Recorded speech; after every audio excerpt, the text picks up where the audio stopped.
What if obedience could move you faster than distance? What if following God didn't just change hearts, but relocated bodies? This is not a metaphor. This is scripture. Philip was in the middle of revival. Crowds were gathering. Miracles were happening. Demons were being cast out.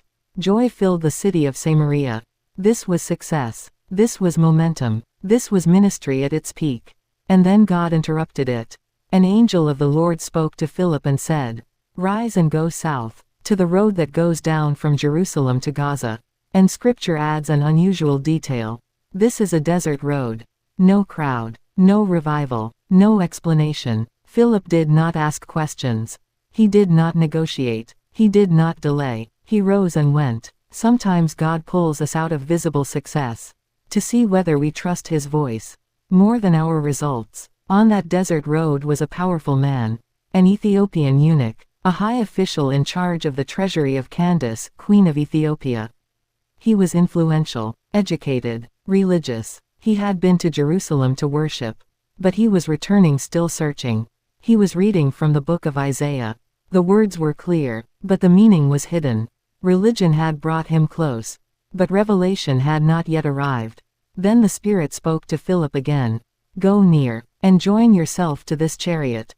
No stage, no microphone, just obedience. Philip ran. He asked a simple question. "Do you understand what you are reading?" And the eunuch answered, "How can I, unless someone guides me?"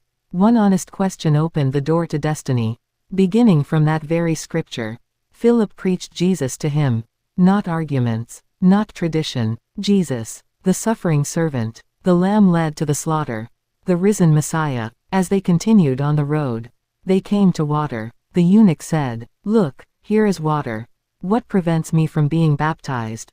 Nothing stood in the way. They went down into the water, and Philip baptized him. In the middle of a desert road, heaven touched earth. A nation's future was quietly being rewritten. And then something happened that defies human logic. When they came up out of the water, the Spirit of the Lord suddenly carried Philip away.